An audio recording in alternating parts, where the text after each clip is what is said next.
les gens, c'est Marius, j'espère que vous vous sentez bien. Alors aujourd'hui, on retourne sur One Piece.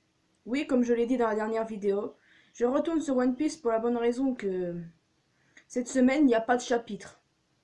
Ouais, je sais, c'est dur, mais qu'est-ce que vous voulez? Il faut bien qu'Oda se repose.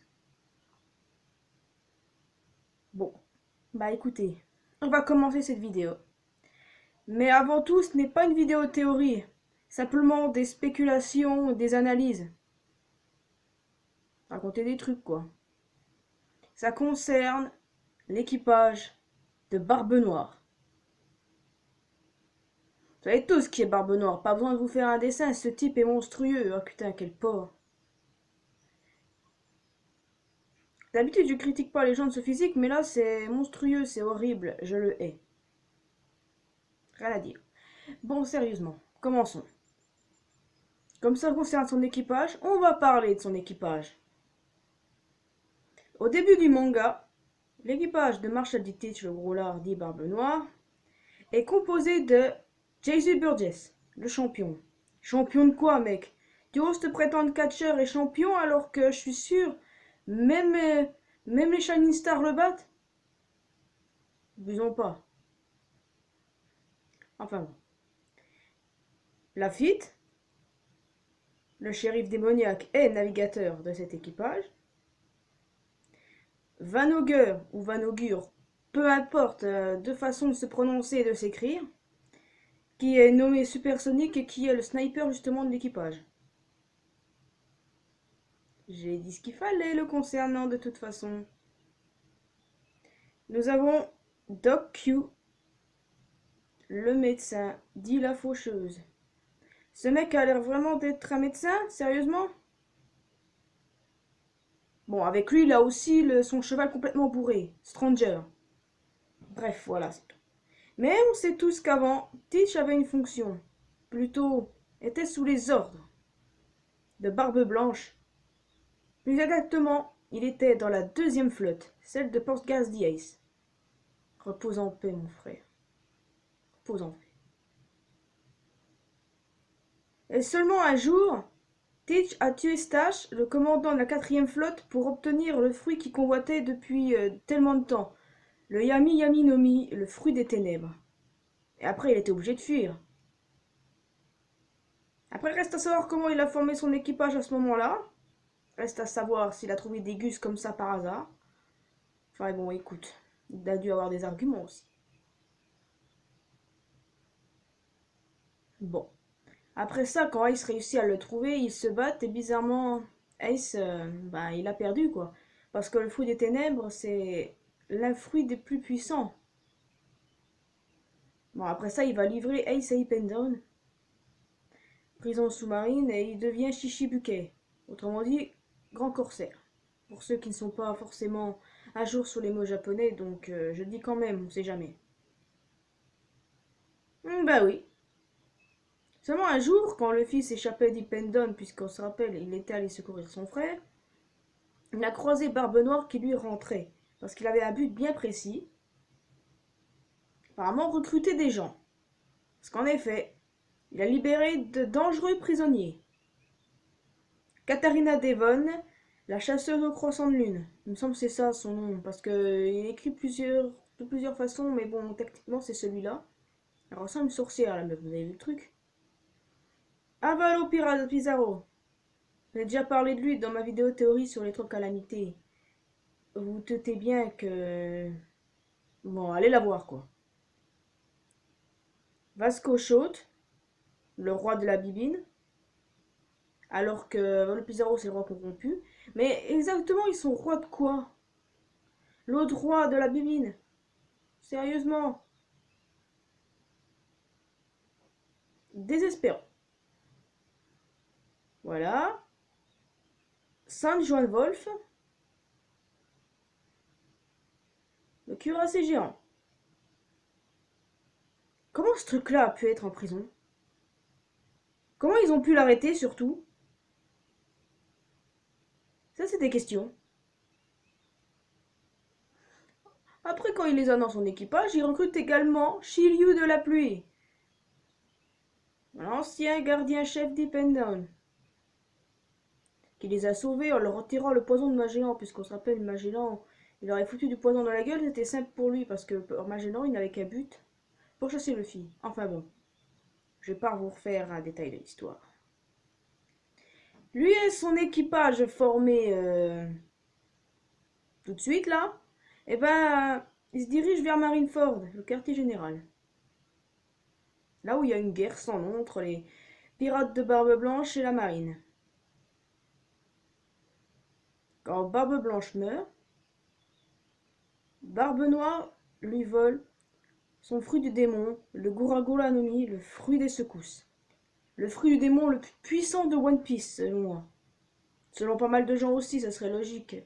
Qui pourrait le réaliser puisqu'on disait que Barbe Blanche, l'homme le plus puissant au monde avant.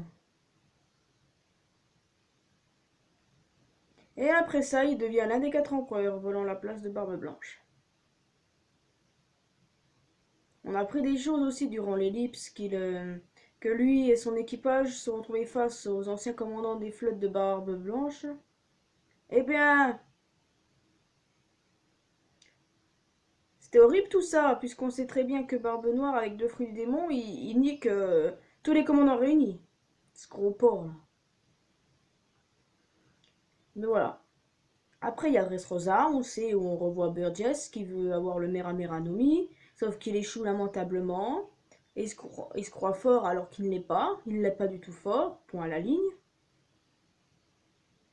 Et lui et son capitaine et l'équipage vont détruire Baltigo, quartier des révolutionnaires. Sérieusement, sérieux, non, arrêtez avec ça. Vous croyez seulement que les révolutionnaires ils sont fait niquer? Bref. Bon, après l'ellipse, Barbe Noire est le capitaine de 10 flottes et de ses 10 commandants titanesques. En effet, les membres de son équipage qu'il a recrutés, de Burgess à Shiryu, sont devenus des capitaines titanesques, quoi. Burgess est toujours, jusqu'aux dernières nouvelles, le commandant de la première flotte. Attendez une minute! Le commandant de la première flotte et il est si faible que ça? De ce que j'ai vu, il est pas du tout impressionnant. Tu parles? Bon. Shiryu, lui, il est de la deuxième flotte. Et croyez-moi, Shiryu méritait le poste de la première flotte parce que Shiryu il nique Burgess. C'est certain. Et Lafitte, il est commandant de la 5e flotte. On n'était au courant que pour eux. Donc on peut clairement supposer que les autres membres sont également des commandants titanesques, genre Doc Q, Van Auger, Pizarro, Pasco Shot, Saint Jean Vol, Katharina Devon. Bah là, la probabilité, c'est vrai. Seulement les gars, on en compte 9. On compte pas le gros porc de Barbe Noire, puisque c'est le capitaine suprême. Plutôt comme ils sont 10. Commandant titanesque, et qu'il n'y en a que 9. Ouais, bah j'arrive pas. Euh, Ça m'étonnerait que Stranger, le cheval, soit le capitaine d'une flotte. MDR. Non, non. Clairement, ça peut pas être Okuji qui est dans le poste là. Clairement. Aokiji, lui, il est calé que Barbe Noire, et on sait très bien qu'il est derrière la tête. Parce que pour moi, il a un lien avec les révolutionnaires, mais je vais pas vous en parler ici. Je vous en parlerai dans une vidéo. Bon, elle arrivera pas maintenant, ça va être dur, mais ça parlera des révolutionnaires, de tout ça. Ouais, je ferai une vidéo sur eux. Mais bon, pour l'instant, on se centre sur l'équipage de Barbe Noire. Mais maintenant, on se pose la question ultime. Qui serait, ou qui est probablement, ou surtout, qui est ce 10e capitaine titanesque? Eh bien, comme je l'ai dit, Aokiji, je tiens à le redire parce que franchement, je ne vois pas commander des pirates. Mais il se peut aussi que ce soit un nouveau personnage. Il se peut clairement aussi ça. Il se peut. Seulement, c'est bizarre. Ça serait bizarre. Après, il y a des gens qui disent que ça peut être un personnage qu'on a connu.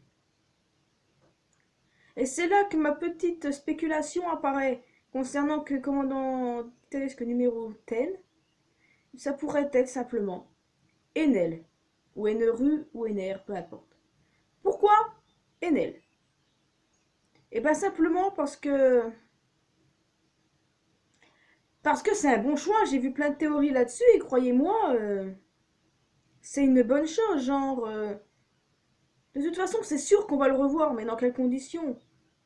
Parce que si je m'attends à revoir plein de méchants, c'est en gentil parce que justement j'adore ces méchants. Et Eneru, il est bien trop méchant. Ouais, faut remarquer, j'ai dit Enel, après j'ai dit Eneru, mais. Enfin bon, m'en voulez pas quoi.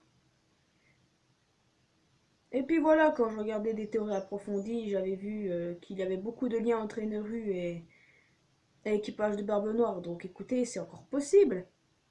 Non, parce que. Voilà quoi. Mais là, vous allez me dire, Enel se prend pour un dieu.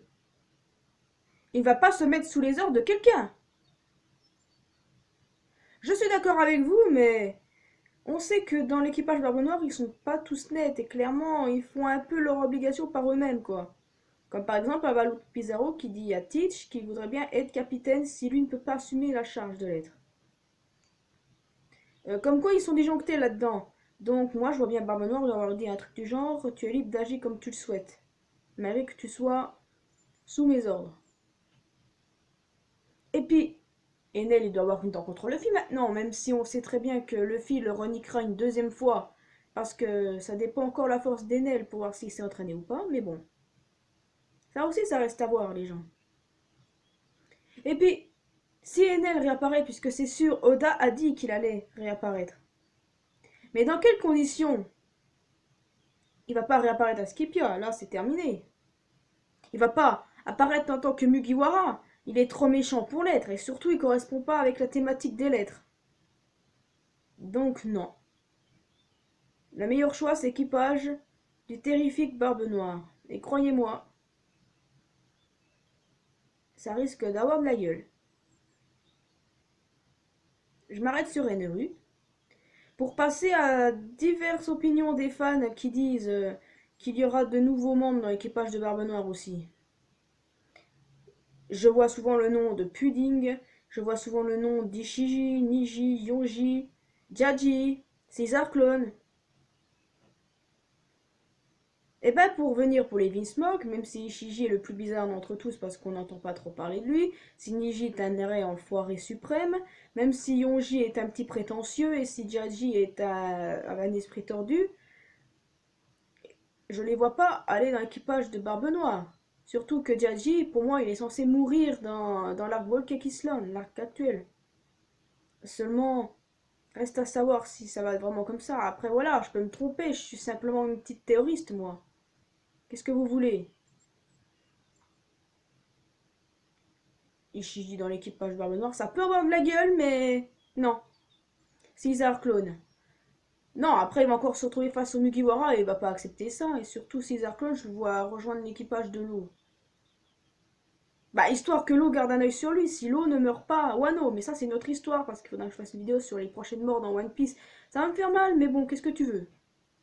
Qu'est-ce que tu veux? Faut bien que je bosse. Après, bon, je disais Pudding, oui. C'était la première que j'ai citée, la connasse, là. L'honteuse connasse, d'ailleurs, je peux pas la saquer, vous le savez depuis des années. Non, techniquement, ils le savent depuis 2 mois. Bon. Eh bien, pourquoi pas? Mais n'imaginons pas trop, quoi. Non, mais je dis pourquoi pas, parce que Barbe Noire, comme ça, il aura aussi un moyen d'accéder au One Piece et sera un adversaire de taille encore plus pour Luffy, qui lui a Robin. Parce que je doute que Luffy puisse entendre les ponyglyphes à cause de la voix de toute chose. J'en doute, mais bon. Et puis voilà, la théorie de Pudding, je l'avais vue sur le forum anglais Oro Jackson avec un gars qui s'appelle 00 Nomi et qui a fait cette théorie-là. Des prochains membres de l'équipage de Mugiwara, ceux de Barbe Noire et bon. Bref. Je tenais quand même à te parler de mes sources pour pas dire que c'est moi qui ai sorti ça tout seul alors que c'est pas vrai. Techniquement, j'avais pas pensé à ça. Bon. Concernant Barbe Noire et son équipage, on va plus parler maintenant de leur potentiel fruit du démon. Ça va pas être des théories là-dessus, ça va juste être des opinions sur quoi ça pourrait être s'ils en ont. Ouais, Barbe Noire, on sait qu'il en a deux, techniquement. Techniquement, il en a bouffé un et puis l'autre il l'a volé de quelle façon, je n'en sais rien et je n'arriverai pas à cerner comment il l'a fait. T'es pas censé exploser quand tu bouffes deux fruits de démon, déjà que t'es pas mal obèse. Je critique pas les obèses, alors là pas du tout parce que je suis un peu dans ce cas. C'est une grosse blague d'Iwankov. Bon. Et s'il en aurait un troisième, Barbe Noire? Le Yami Yami Nomi est à Logia. Le Gura Gura Nomi est à Paramecia. Manque plus qu'un Zoan? Un truc à rien à voir, regardez bien le drapeau de Barbe Noire, il y a 3 têtes de mort. Probablement égal à 3 fruits du démon, même si je doute comment Luffy arrivera à battre un gars avec 3 fruits. Peut-être que je me trompe, mais là c'est des spéculations, je vous l'ai dit. Bon, pour les autres, Avalo Pizarro. Vous avez vu ma vidéo des 3 calamités, vous savez de quoi je parle. Le Zoan du félin tigre dans le sabre. C'est des spéculations encore, hein. C'est même pas sûr que ce soit vrai. Eh bien, maintenant on va passer à Shiryu. Beaucoup de théories disaient qu'il avait volé le fruit du démon de Jaws. Et franchement, j'ai envie de croire à cette théorie, puisqu'on sait que Barbe Noire et son équipage se sont fightés contre les commandants de Barbe Blanche. Alors on peut dire que Jaws est mort, malheureusement, et que c'est Shiryu qui a le fruit du démon, parce que le but de Zoro, c'est de pouvoir couper du diamant. Et si Shiryu a le fruit du démon du diamant et que Zoro bat Shiryu, eh ben, il aura réussi son but, couper du diamant. Après, je vois ça comme ça. C'est simplement des théories des fans, mais j'ai envie d'y croire à cette théorie. Ensuite, on va passer à Lafitte. Vous avez vu, il y a des ailes qui lui poussent. Vous avez vu? Oui, bah moi aussi des ailes me poussent. Non, je rigole. Clairement, il peut avoir le fruit soit d'un oiseau ou soit le fruit de l'ange, celui que je me suis mis à penser pas mal de temps avant. Katharina Devon aussi en a un pour moi, sauf que je n'arriverai pas à cerner quel genre de truc c'est. Et comme c'est la femme la plus dangereuse du monde, elle peut avoir un fruit de démon ultra dangereux. Fruit de la sorcière, par exemple, puisqu'elle se ressemble à une sorcière. Est-ce que c'est son fruit de démon qui la rend sorcière? Bah, peu importe, elle, j'ai des doutes, mais bon. Et finalement, Doc Q. Je pense qu'il y en a un aussi, et que ça va être en rapport avec la mort. Bah, le fruit de la mort, quoi. Ou du sang. Même si ça serait classe, le sang, puisque généralement, ça représente la mort aussi, le sang. Pas dans tous les cas, mais bon. Après, pour les autres membres, je ne vois pas en avoir. Aussi bien Vanogger, Jesus Burgess, Vasco Shot. Le fruit de l'alcool, ce serait un peu trop gros pour celui-là, mais bon. Écoutez, tout est possible, on attend de voir, parce que c'est quand même intéressant. Allez. Et bien maintenant, on passe pour la dernière partie de l'équipage de Barbe Noire et de leur confrontation face à l'équipage de Monkey D. Luffy, pirate au chapeau de paille.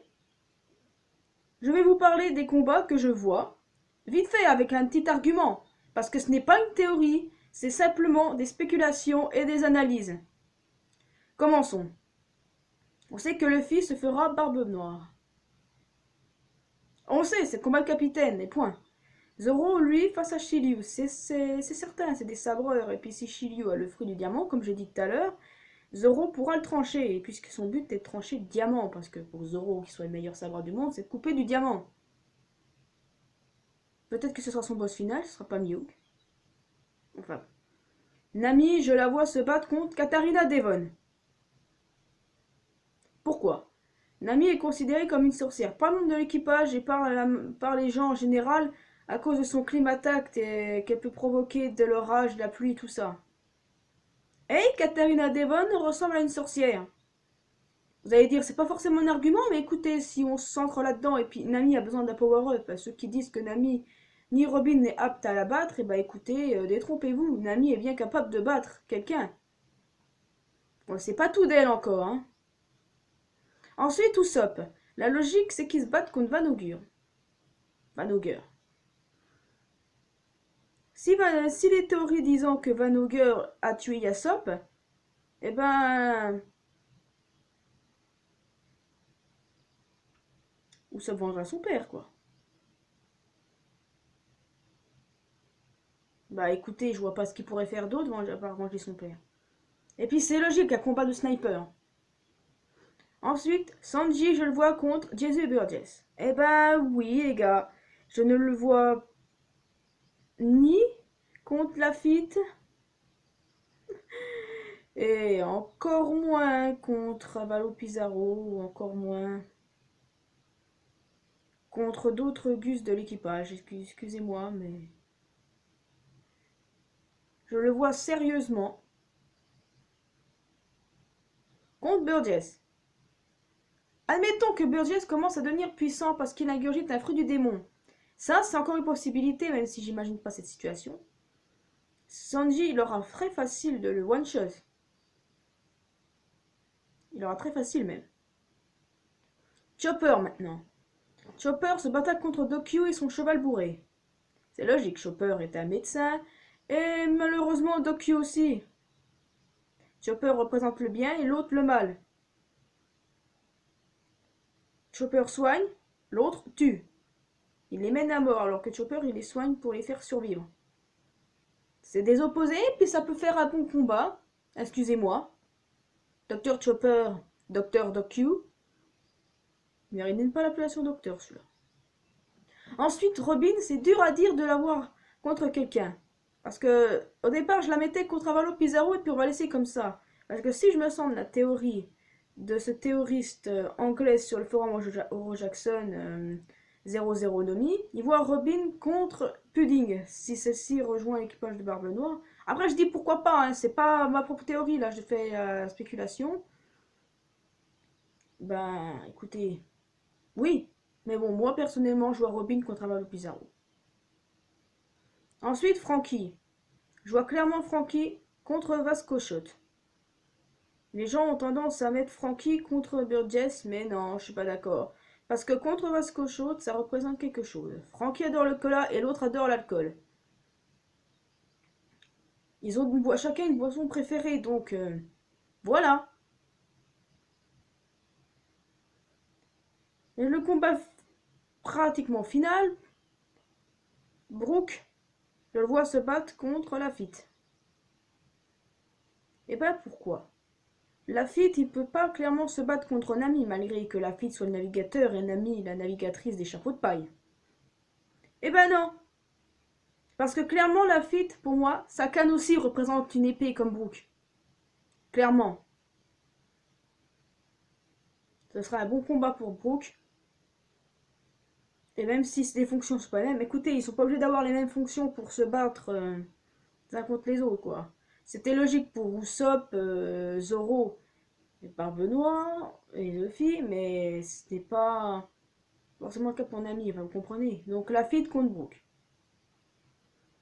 Et après, voilà. Si on suit la logique, et surtout si on suit les arcs, Jinbei rejoindra l'équipage et lui, il se fera Saint John Wolf. Solo, je ne sais pas s'il se fera solo, mais écoutez, une grande possibilité que Jinbei se batte contre lui. Vous croyez sérieusement Franky se battre contre lui, vous? Non, Franky se bat contre Vasco Chaude, comme je l'ai dit. Non. Jinbei versus Saint John Wolf. Pour les combats, ça s'arrête là, mais bon. Apparemment, Luffy aura de nouveau Nakama, et puis qui sait, peut-être que Barbe Noire aussi. Donc, faudra voir.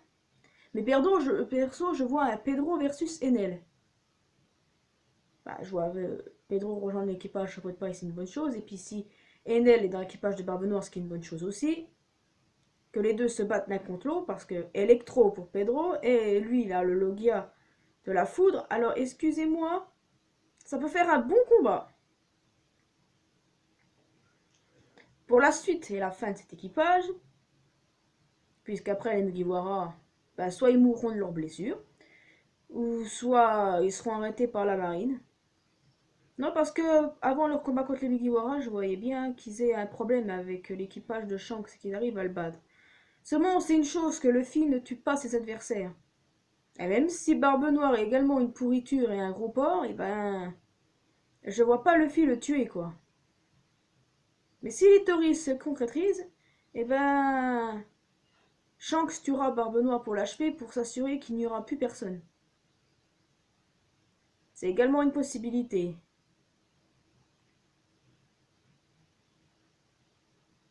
Bon, ma petite histoire et mes petites spéculations sur l'équipage Barbe Noire, c'est fini. Seulement maintenant, ce que je pense de cet équipage, voici. C'est l'équipage que je déteste le plus. Franchement, qui les aime. Mais, ils sont énormément intéressants au fait que ce soit les adversaires finaux des Mugiwara. Simplement pour ça. Ça aurait été un équipage comme les pirates de Foxy, par exemple. Honte à toi, Foxy le pirate argenté, de prendre le nom de pirate de Foxy le pirate renard. Sérieusement, c'est quoi ce plan? Bon, sérieux. Ça sera les adversaires finaux des Mugiwara. C'est logique qu'ils aient un impact dans le nouveau monde et surtout que de s'intéresser à eux. Pas s'intéresser à la manière qu'on pense, mais s'intéresser à eux pour cette façon. Voilà. Et ben voilà. Et ben écoutez, c'est déjà la fin de cette longue vidéo. J'espère que vous avez apprécié. Si c'est le cas, laissez un petit pouce bleu, un commentaire me disant ce que vous pensez de cet équipage. Si vous pensez sérieusement qu'il puisse autant rivaliser avec les Mugiwara qu'on le pense. Ben, partagez cette vidéo sur les réseaux sociaux pour savoir si les gens pensent pareil. Fans de One Piece, bien sûr, pas n'importe qui. Parce que les gens ont encore tendance à dire que One Piece c'est le pire manga au monde. Je vous défends de dire ça d'ailleurs. Abonnez-vous si vous ne l'avez pas encore fait. Et moi les amis, je vous dis à bientôt dans une prochaine vidéo. Et ce sera une vidéo théorie Five Nights at Freddy's sur ce coup-ci. Et oui, on change un peu. Alors je vous souhaite de passer un bon week-end. Et on se retrouve lundi comme prévu pour cette vidéo justement. Allez, ciao les amis!